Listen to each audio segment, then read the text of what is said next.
Ang pag-uusapan po natin ngayon ay tungkol sa isang matinding babala na ibinato ng market para kay Pi Network. Ayon po sa mga experts ay may posibilidad na bumagsak ang presyo ni Pi ng halos 30%. Mula po sa presyong 0.50 ay maaaring bumagsak siya ng hanggang 0.35. Kaya bakit po ito nangyayari? At simple lamang po ang kasagutan dyan. Mayroon pong tinatawag na token unlock na nagkakalaga po ng halos $10 million. At ito ay mangyayari na bukas or ngayon po pala, July 4. Kaya, ayan. Yan po ang siyang ating pag-uusapan sa video na ito, pero bago po tayo magpatuloy ay pakibasa na lamang po muna ang disclaimer dito sa ibaba ng ating screen. Yan, simulan po natin sa kung ano po ang ibig sabihin ng bear flag na nabuo dito sa chart ni Pi Network. Yan mga ka-crypto, ay ang bear flag ay isa po itong technical pattern na madalas ay nagbabadya ng tuloy-tuloy na pagbagsak ng presyo. Kaya yan, nakikita po natin dito yung bear flag pattern. At yan, parang ganito po yan. Bumababa ang presyo ng isang coin, tapos saglit lang itong umaakyat para magpahinga, pagkatapos ay babagsak po ulit. Dito po sa kaso po ni Pi Network ay nagsimula ang flagpole noong bumagsak si Pi mula po sa presyong 0.66 hanggang 0.47. Isa pong malaking 28% na pagbaba. Ngayon, kahit pa umaakyat siya ng kaunti ngayong araw at nasa 0.50, makikita natin sa chart na nasa loob siya ng tinatawag na ascending channel o pansamantalang pag-akyat. Kung bumagsak po siya pababa sa channel na ito, posibleng bumagsak po ulit si Pi ng isa pang 28%, kung saan ay ibig pong sabihin ay diretso siya sa presyong 0.35. Kaya ayan, nakikita naman po natin, malinaw po naman dito sa chart natin yung illustration kung paano po posibleng bumagsak itong si Pi.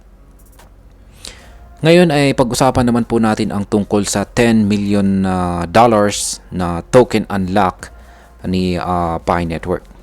Ayan, ito po ang pinakamatinding dahilan ng pangamba ngayon. Ngayon pong July 4 ay meron pong 19 million na Pi coins ang magiging available or maa-unlock sa market. Sa kasalukuyang presyo, ang kabuang halaga nito ay nasa halos $10 million.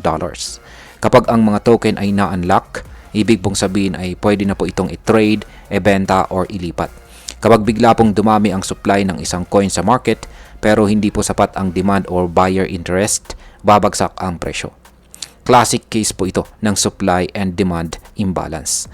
Ayon po sa PiScan, sa loob ng susunod na 30 days, mahigit 300 million na Pi tokens pa ang ma-unlock. Ibig pong sabihin ay araw-araw ang 10 million na mga bagong Pi coins na pumapasok sa sirkulasyon.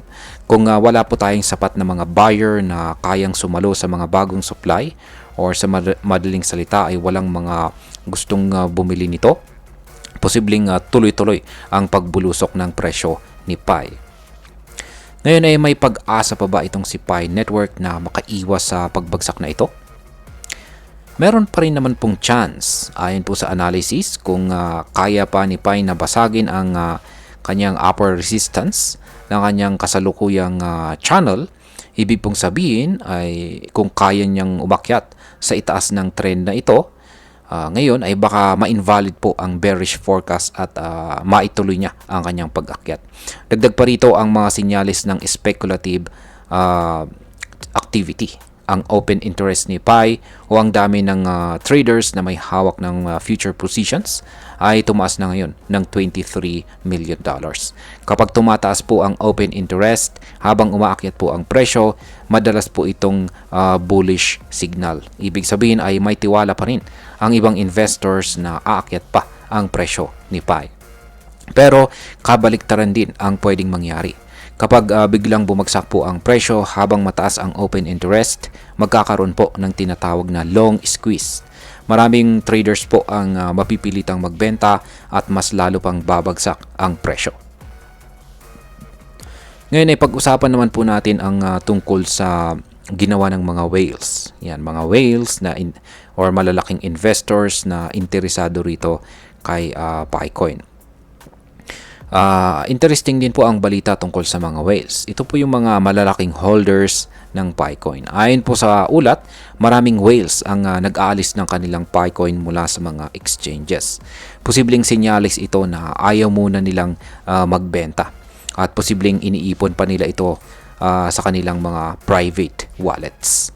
Kapag ganito po ang nangyayari, usually ay nakakatulong po ito para hindi masyadong bumagsak ang presyo. Kasi hindi po agad-agad nabibenta ang tokens. Pero kahit ganito, ay hindi pa rin ito garantiya na makakaiwas si Pi sa kanyang pagbagsak or price crash. Lalo na kung sabay-sabay po talaga ang paglabas ng malalaking supply mula sa token unlocks nito. Ngayon ay pag-usapan na po natin ang posibleng epekto nito para sa atin bilang mga Pinoy crypto traders at investors. Para po sa atin dito sa Pilipinas na nakatutok kay Pi Network, napakalagang maging maingat po tayo ngayon. Kung hawak mo po si Picoin, kailangan mong maging aware sa posibilidad ng pagbagsak ng presyo.